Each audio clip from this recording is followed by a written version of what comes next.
That's correct. That is correct. Yep. Yes. So, wow. All right, Sean. Well, I'm all yours, man. Okay, well, some of the things I just want to ask you, of course, I've always followed you Okay. as relates to wealth building, and you are one of the top out there. So, really appreciate the opportunity to be able to come and sit down and talk Oh, with you. you're kind. And just have like 5 questions I want to Oh, ask. no problem. And I have a 9-year-old and a 10-year-old son and daughter who actually own their own businesses as well. They're very profitable. So I'll talk about that a little bit as well. But one of the first things I wanted to ask you, Dr. Kimbro, is what do you see the future for black wealth? Oh, it's unbelievable, the opportunities. Now, Sean, you got to realize the age that we're in. I mean, we're in artificial intelligence, we're in algorithms, we're in Amazon that continues to grow, and by leaps and bounds. So that means the more opportunity that's created, the more opportunities are out there. So we just got to make sure that we are, armed with the skill set to tap into them versus nothing to do, versus the lack of opportunity. So this game is all about mindset. And as I shared with my students, and I had class, you could have easily come in and see the class. I mean, what are the 4 elements? Mindset, heart set, soul set, health set. Okay. So mindset, some people would rather die than change their mind. It's in terms of success or in terms of wealth building, it's not your conditions, it's your decisions. So, what are the decisions? Are you preparing for the future? You take the word capitalism, write it on a piece of paper, CAPITALISM. We'll take the Latin derivative of the word capitalism, CAPUT, kaput. Well, what does it mean in Latin? It means head. What's the one thing you must use in order to survive in a free and open society? So, the time for thinkers has come. In the 20th century, we, told our students, make sure you go the extra mile, do more than what is expected. Today, in the 21st century, you don't go the extra mile, you go the extra inch. And what is the extra inch? Well, it's about 6 to 7 inches between ear to ear. Wherever you are in life, mindset, think how you can make a difference. Think how you can be different and unique. Think how you can wow the customer, do more than what is expected, more than what is required. A paycheck is for an individual who just shows up, but opportunity is for the individual who does more than what is expected, more than what is required, and goes above and beyond that paycheck. So we just got to make sure that we tap into that mindset. Got it. Thank you. Thank you.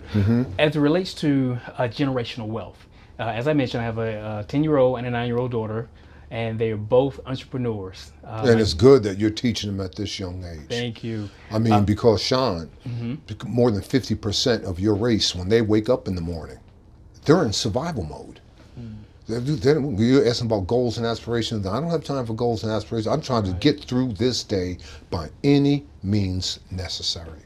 Absolutely. The average white, the average white American, net worth is $177,000. For blacks, it's 17,000. But for the bulk of us, it's a lot less than 17,000. I mean, you go around to your urban areas, man, and you got pockets with 0 net worth. Wow. At the rate that we're going now, it's going to take 228 years to close that wealth gap. Now, a lot of that, the majority of that, if not all of that, it's not our fault. I mean, first of all, you had 250 years, Sean, where it was illegal for you to accumulate wealth. For 250 years, it was illegal for African Americans to accumulate wealth. And what slavery didn't destroy, redlining does. Redlining has just, completed the job that slavery couldn't do. And redlining still exists today. Yes. All right, now where in the Atlanta area do you live? In Stone Mountain. Okay, so Stone Mountain. At one time in Stone Mountain, Memorial Drive was the strip. Look at Memorial Drive now. Now compare Memorial Drive, compare Candler Road, compare Flat Shoals and Southwest DeKalb, compare Panola Road and Southwest DeKalb to Jimmy Carter, to Barrett Parkway. Yes. Go up Peachtree and go between, Peachtree and Lenox and Piedmont Farm Road. Right. Okay, so that's living proof that the wealth for business and economic development is there. You're just not getting it. I mean, here we are. Okay, so Charles Dickens writes A Tale of Two Cities. Well, here in Atlanta, you got A Tale of Two Heads. You got Buckhead and you got Bankhead. Right. And Buckhead, the kids are being raised the same way you're raising your kids. They want to be, they want to be entrepreneurs. They want to be wealth creators. They want to be economic developers. Well, that's in Buckhead. Well, go to Bankhead and they want to be rappers and they want to be entertainers and they want to be athletes. I told you, Sean, it's mindset. Switch the mindset. Change the data on the diskettes. Got it. And the way to do that is to show them examples. Got it. Look at the way the man is today, and he only becomes worse. But look at us, he can be, then he becomes what he should be. Got it. Let him see it. Because what thou seest, that thou beest. Yes. If you see it, you're inclined to do it. Malcolm Gladwell, I know you're familiar with Gladwell, Yes, sir. Tipping Point, Outliers, and blah, blah, blah. He was on a TV show, and they were about to wrap up the show. And the host, just like you're the host today, I'm on your show right now. Yes, sir. The host says, Malcolm, in the few moments that we have left, are there any trends on the horizon that got you concerned? And Gladwell stroked his face, and he says, yes, there is something that has me very concerned. Malcolm, in the few minutes that we have left, share it with your viewers. What has you concerned? He says, I'm concerned about the hundreds of thousands of black children. Then he caught himself. He said, no, make that millions of black children who live in neighborhoods in which they'll never see a black man in a suit and tie. That concerns me. Wow. Yes. Never see a black male in a suit and tie. Yes. They never see it. They have no concept of that. Got it. How do we change the paradigm in our community so that our kids don't grow up and think that the only way they can create income is either throwing a ball or with a microphone in their hand as an entertainer? Well, that's going to start with us. We do a poor job at profiling our wealth creators. We as African Americans, forget the other races, we don't take care of business. All right, I live in Southwest DeKalb. Okay. Been there for 35 years. You come into my house, and the first thing you know, the entire first floor of my house is my study. Okay. Just just rows and rows and rows and rows and rows of books. Okay. Then you go to the far section. That's my computer. Okay. And if you sit at my computer, I have just 2 streams of books. I have about 25 books over here and about 25 to 30 books. And these books that are closest to me have had a profound impact on my life. Okay. Then you go to the far end of my study, and you got my flat screen TV. And I can place the remote control. You're in my study and cut on the flat screen TV, and you're just channel surfing, and you go to the Bloomberg Network, and you go to the Fox Financial News, and you go to MSNBC, and you go to Squawk Box, and blah, blah, blah. And you might find Phil Knight of Nike Shoes being interviewed. You might find Warren Buffett being interviewed. You might say Jeff Bezos of Amazon being interviewed, Howard Schultz of Starbucks being interviewed. But when's the last time you've seen one of your wealth creators being interviewed? Exactly. One of your billionaires. Right now you got about 7 black billionaires. All right, here I am at CAU. I'm not going to put CAU on point, but I'm going to go to Morehouse and I'm going to go to Spelman and I'm going to ask, can you name your 7 black billionaires? You'd be hard pressed if you could find any student that can name all 7. At one time, you were on par. I mean, if it weren't for the 07, 08 recession, Sean, you had about 6 or 7 other multi-millionaires, black millionaires, who were on the threshold, on the cusp of crossing over into billionaireship, but they couldn't hold it. So at one time, you were going to have about 15 black billionaires, but the majority couldn't hold it. Got it. So the wealth is being created, it's out there, we just don't profile them. Why? Why don't you profile? Wouldn't you want to sit down with your billionaires? I interviewed 3 of them and shared the story in my latest book. So again, that goes back to us. We've got to turn the noise level up. We've got to show students what is truly possible. You got the keys to the car, you're driving, and as you're driving, make sure you look through the front windshield. to see what is truly possible. Don't look in the rearview mirror. The rearview mirror is behind you. Right. And what's occurred in the past is not a predictor of your future. And in today's environment, you know, average is passe, even excellence is passe. If you're going to make a name for yourself now in terms of branding and the like, you got to be extraordinary. And what is extraordinary? That's your creativity. That's your insight. That's using all your potential. All right, Nelson Mandela's 98 years old, man. He's days from making his transition. And a journalist interviews him and says, Mr. Mandela, you know, in the time that we have left, can you tell me the purpose of life? And Mandela, being Socratic, throws the question back to him. So the only way I can tell you the purpose of life is to ask you two questions. Sure, what is it, Mr. Mandela? He said, number one, have you moved from fear to fearless? Wow. Have you moved from fear to fearless? And number two, when are you going to close the gap between your promise and your potential? Okay, so if your potential is 100%, why are you giving me 80? Why are you giving me 75? Right. Because if it's anything short of 100, there's two other questions you got to ask, all right? When are you going to close the shortfall, and how are you going to close it? When are you going to make up the difference, and how are you going to do it? I had in the spring, we bring a facilitator in, usually a banker, IPO, whatever, to teach our students how to read the Wall Street Journal. Okay. And every student comes in there, they got the morning edition of the journal on the chair. And they're reading it, and they all gravitate. And he says, oh, there's an article on Steve Jobs, okay? New marketing campaign with the iPhone, blah, blah, blah. I'll give you a few minutes. Go ahead and read the article and tell me, blah, blah, blah. And students read it, and then he asked questions. He says, is that a good strategy that Steve Jobs is going to use to increase market share? And a couple of students raised their hand and said, if he did ABC, XYZ, 1, 2, 3, I think he would, reap the benefits a lot sooner. Okay. And the facilitator said, that's a great idea. He said, everybody look at your watch. And they looked at the watch and says, tell me what time it is. It's 11:30. He said, there are about 20 kids in China right now got the same idea that you got 6 hours earlier. How you going to make up the difference? You're behind. Wow. That's amazing. That is amazing. Yep. How you guys? You can't get the time back, brother. You 6 hours behind.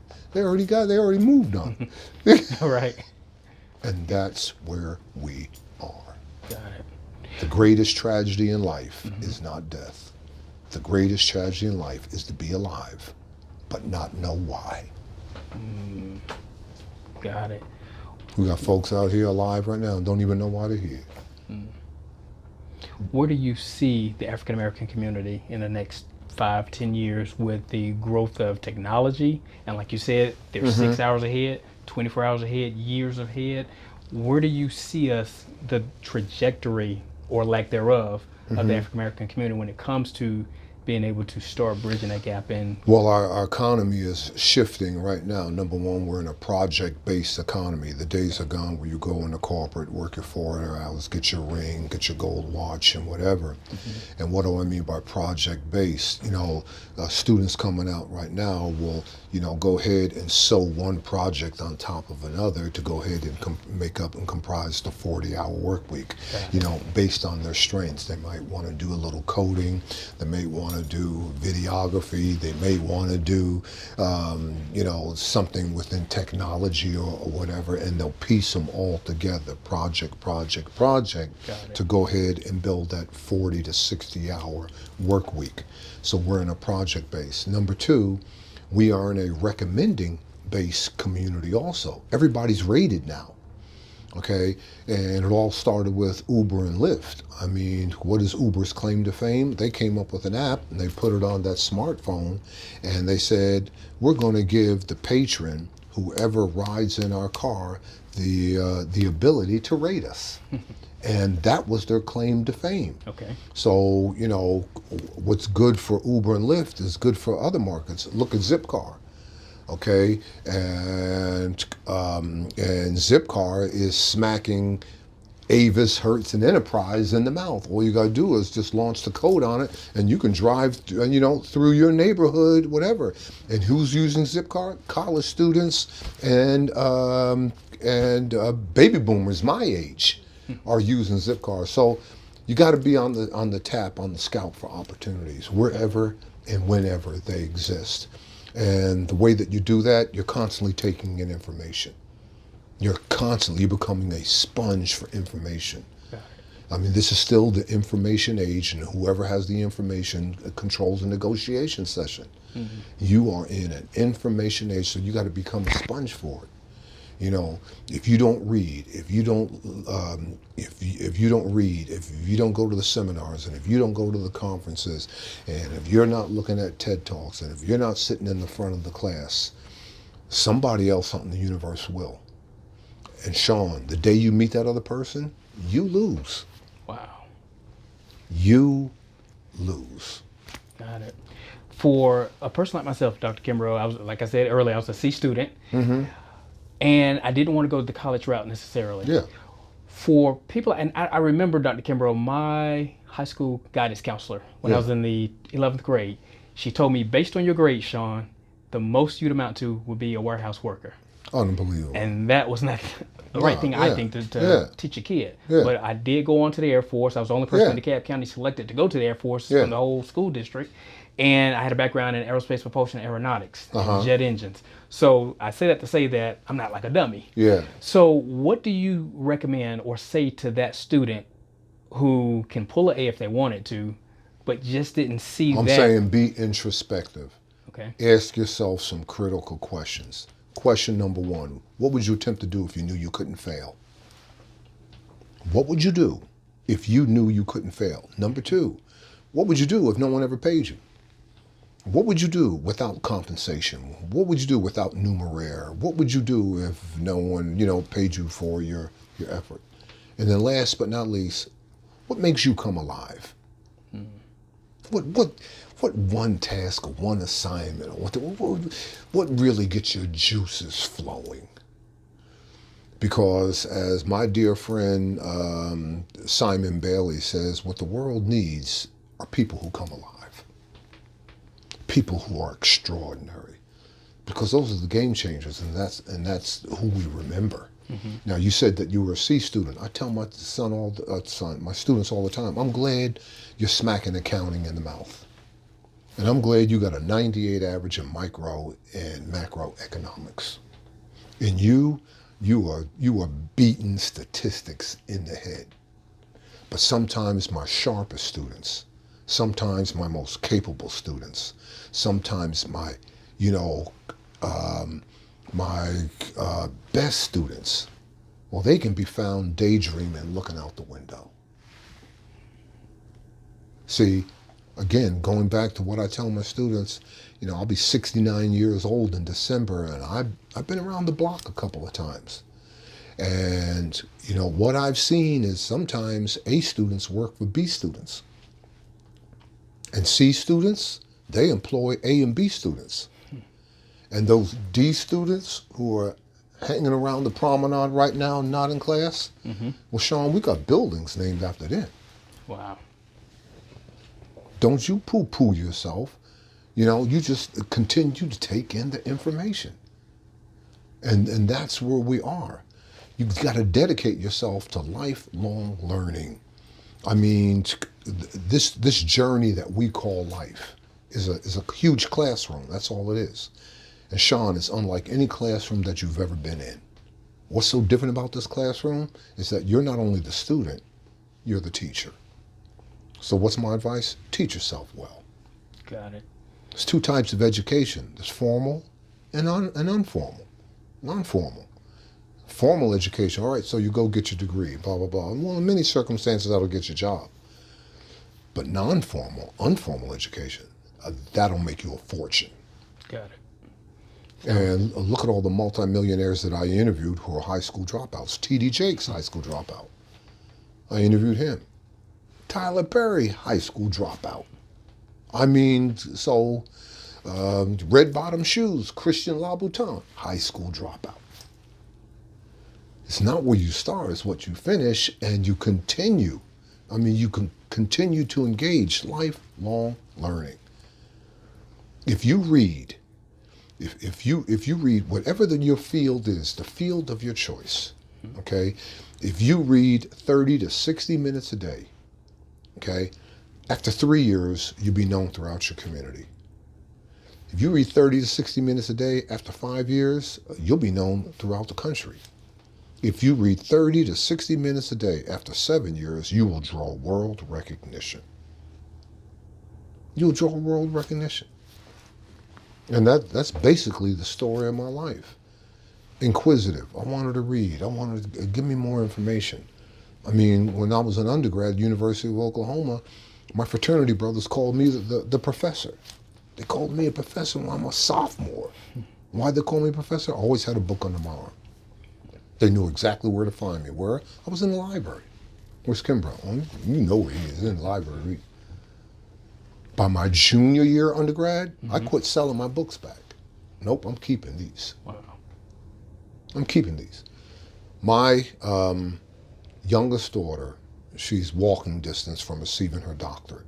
Okay, so when she was meeting with the committee and she got her dissertation approved, her subject approved, they gave her the rubric, to go ahead and write it. And on the rubric was Kate Turabian's manual for thesis and dissertation. So she called me up and she said, "Dad, have you ever heard Kate Turabian's manual for dissertation?" I said, "Heard of it." I said, "Next time you come over to the house, come in my study." Remember I said 30 books that are closest to me? Yes. That's one of the 30. That was mine in 1975. Amazing. 1975, she opened it up and she saw where I wrote my name and the address where me and her mother were living, at that time in 1975. Wow. Wow. 45 years later. Yes. I said, "I'll stop, man. That's what I'm gonna do." How do you get to Mount Olympus? Make sure every step you take is toward Mount Olympus. I mean, if you're telling me that, you got your show and you're a speaker and you're a writer and blah, blah, blah, and I broke into your home, I broke into your condo, your apartment, I should be able to look around and see where you do your best writing, where you do your best thinking. Yep. Plenty of evidence. Oh, without a doubt. Absolutely. It's like, in terms of rational and emotional behavior. Okay, the Gallup poll says that in terms of consumer behavior, most buys, 70% of buys, are emotional behavior. We buy because of emotion. And because we buy of emotion, we keep going back getting the same brands, and we developed brand loyalty. And when you develop brand loyalty, which is emotional, behavior, you don't mind paying a higher price, you don't mind paying higher margins, and you're going to tell people what you bought. Okay? Well, it's the same thing in terms of finding your dream and finding your vision. You got to go from rational to emotional. And how do you go from rational to emotional? You got to ask yourself some questions. And in terms of reading, it's like the book Letters to a Young Poet, where the great master Rilke, he's got a young poet under his wing, and the young poet is doubting, isn't quite sure that he can write on the level of the master. And he says, "Master," he says, "Rilke, how do I know when I can write? How do I know when I can be a great poet like you?" And what does Rilke say to his young mentee? He says, "Don't write because you want to. Write poetry because you have to. Because there's a building up in your spirit. Because the universe won't let you breathe until this one thing that you do. This one thing I do." And that's what Napoleon Hill talks about, a burning desire. 50 million different desires, Sean. You had a desire to come interview me, all right? I got a desire, my wife has a desire, she's painting the house, she wants to upgrade, blah, blah. There's 50 million desires, we all got desires. Okay. But there's a difference between a desire and a burning desire. That burning desire is an inner candle, an inner flame that cannot be extinguished. Another word, two words for the burning desire, or three words: passionate, committed mind. The passionate, committed mind cannot be defeated. If the passionate, committed mind could be defeated, there'd be no Oprah Winfrey. There'd be no Bob Johnson and BET. If the passionate, committed mind, there'd be no Bill Gates. There'd be no Steve Jobs. It can't be defeated. That's a burning desire. And though there'll be cynics, though there'll be critics, though there'll be doubters, though there'll be haters, you will use their cynicism, you will use their criticism, you will use their doubt to propel you forward. In spite of this brick wall, this window, that mountain, it's not the mountain we conquer, it's ourselves. Turn your should-dos into must-dos. Got it. That's burning desire. If you live the normal life, man, normal life, 74, 77 years on earth, that equates to about 30,000 days on earth. Time is not running out, but your life is. Your life is.